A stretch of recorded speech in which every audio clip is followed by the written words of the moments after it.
मेरे साथ बात करने के लिए जमीयत उलमा हिंद के लीगल एडवाइज़र मौलाना काब रशीद साहब हैं। मौलाना साहब, गिरिराज सिंह जी के द्वारा एक बयान दिया गया है जो रेल हादसे हो रहे हैं उसके पीछे स्लीपर सेल एक्टिव है। क्या कुछ सोचते हैं और एक विशेष समुदाय पर निशाना भी साधा है?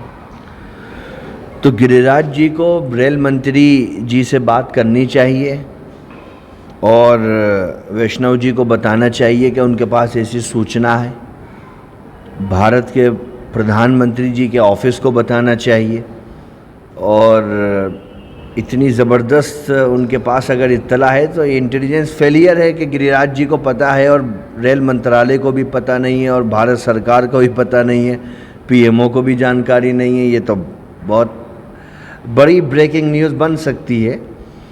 अगर वो केंद्रीय मंत्री हैं, एक संवैधानिक पद पर हैं, संसद सदस्य भी हैं और सीनियर पॉलिटिशियन हैं और उनकी बात को बहुत गंभीरता से लेना चाहिए, तो मैं आपके माध्यम से भारत के रेल मंत्री जी से ये निवेदन करता हूँ कि वो आप इनके इस बयान को बहुत सीरियसली लें और देखें कहीं ऐसा तो नहीं है कि चूक हो रही है और गिरिराज जी को उसकी पूरी जानकारी।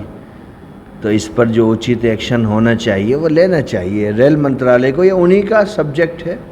और फिर अगर नेशनल सिक्योरिटी की बात है तो वो पीएमओ को भी इस पे जानकारी लेनी चाहिए, गिरिराज जी से पूछना चाहिए बस भाई आपके पास कौन से रिसोर्सेज हैं जो आपको बता रहे हैं कि फ़लाँ सेल एक्टिव है और रेल हादसे उसकी वजह से हो रहे हैं। और फिर पूर्व में पिछले 10 सालों में जो रेल हादसे हुए हैं उनकी भी जांच होनी चाहिए, जो उड़ीसा में हुआ था या फिर अलग अलग राज्य में हुए हैं, कि भाई आखिर ये हादसे किसी सेल की वजह से नहीं हुए। बहुत गंभीर विषय है, इस पर बहुत सीरियस चर्चा होनी चाहिए।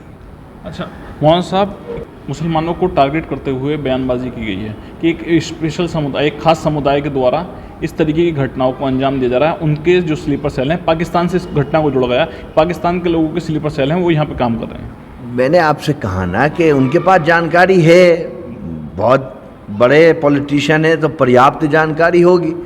तो बाबा आप हमको क्यों बता रहे हो, आप अपनी सरकार को बता दो, आप खुद मंत्री हो, आप रेल मंत्री को कॉल करो, घंटे भर में आपको समय मिल जाएगा, आप पीएमओ चले जाइए, उनको बता दीजिए। हमारा देश सक्षम है, मेरी आर्मी सक्षम है, प्रधानमंत्री जी की विदेश नीति सक्षम है, कोई घुसपैठ हस्तक्षेप तो नहीं कर सकता है ना। अगर कोई इतना ज़बरदस्त इनपुट है मंत्री जी के पास तो सरकार को बताना चाहिए। इसके साथ ही ये एक्स अकाउंट पे एक पोस्ट की गई है जिसमें कहा गया है इसलिए उनके राजनीतिक स्लीपर सेल में नहीं बोल रहे, राजनीतिक पार्टियों पे भी निशाना साधा गया, मुसलमानों पे भी निशाना साधा गया, राजनीतिक से जोड़ा जा रहा है इसे। देखिए स्लीपर सेल कौन है, उनकी क्या परिभाषा है, वो हैं भी या नहीं है, उसके बाद तय होगा कि उनको राजनीतिक संरक्षण कहाँ से मिल रहा है, कौन दे रहा है। तो ये सब तो जांच का विषय है ना। मैं इसीलिए तो कह रहा हूँ कि देखिए रेल से जुड़ी हुई हर घटना रेल मंत्रालय के अंडर में आती है। घटनाएं अगर हो रही हैं और उसमें पिछली घटनाएं देखें तो आप बहुत से लोगों ने अपनी जान भी गंवाई है, बहुत से बच्चे भी गए हैं। अगर केंद्रीय मंत्री के पास में कोई ऐसी पर्याप्त जानकारी है तो मैं तो कह रहा हूँ ना रेल मंत्री जी को बताएं, वैष्णव जी को बताएं।